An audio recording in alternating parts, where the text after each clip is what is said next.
Hi everybody, it's Richard back again with our April issue of our mentoring series.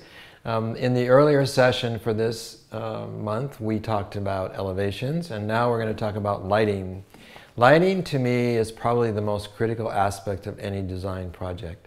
It can either make or break it in my estimation. We've all been in spaces where the lighting is not effective for function or for any other aspect of the space that it's in. And we also have to deal with lighting that is natural and lighting that is generated by electricity. So you have to keep both of those ideas in mind when you're laying out the lighting system.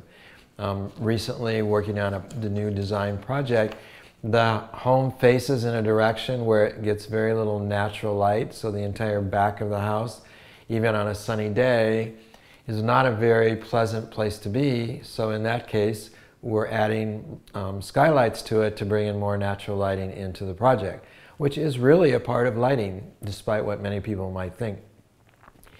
And then we have to get into the actual kind of lighting that you want in each space. We break that down into functional lighting, ambient lighting, task lighting, and you have to be aware of all the things that are available for each of those kinds of lighting. Whether you are going to use it for an office, you're going to want a certain kind of light. Living rooms take more ambient lighting, although there are some times where a living room has a multifunctional purpose and they want lighting that is both functional, ambient, task all at the same time. So you have to be totally aware of all those things too.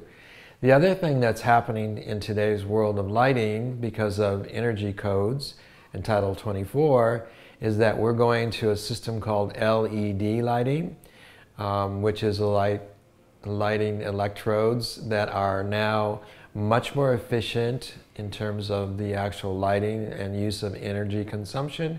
It is cooler lighting in terms of that, and it gives great lighting too. It's also an alternative to fluorescent lighting, which in my opinion, and most designers I think would agree with me, is not the best lighting for any kind of a space. It doesn't give you true color, it's harsh, you can't dim it, so you're very limited in what it's actually able to do for you. So the LED is taking the place of that. The other good aspect of LED lighting is that allegedly it lasts for a long, long time. And I say allegedly because the figures and statistics that they're throwing at us have never been possibly proven because of the amount of time that we've had this LED lighting, and we haven't had it for 80,000 hours in existence, so we don't know if what they're telling us is true, but we're going on faith at this point, and when we get to 80,000 hours and it's still working, then we'll agree with them, I'm sure. The only downside might be, and that's the cost of the LED lighting. It's much more expensive than traditional incandescent lighting or even low voltage lighting. But if they last as long as they claim that they last, you won't have to be replacing them with light bulbs like we do now. And so over time, the cost, allegedly again, one of my favorite words, is going to wash away in terms of the actual initial investment into it. So there's decorative lighting, you need lighting fixtures, bathrooms, people have different needs for lighting, women with makeup.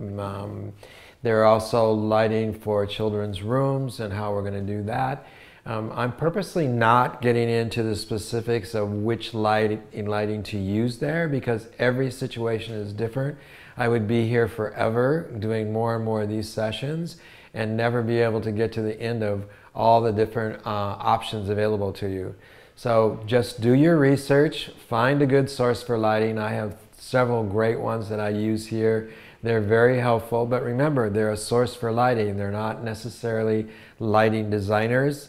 They will give you the advantage of their experience, but I ran into a situation again recently where we relied a little bit too much on the source for the lighting, and it ran into some problems in terms of the ultimate effect that it had on our project. And we spent a lot of time correcting that and making the client happy. We're getting close, but we're still working on it. So make sure that you research, make sure you use the right sources, use the right subcontractors so that things get installed correctly, and make sure you follow codes so that we don't have any safety or health hazards, which is another thing you need to be aware of too.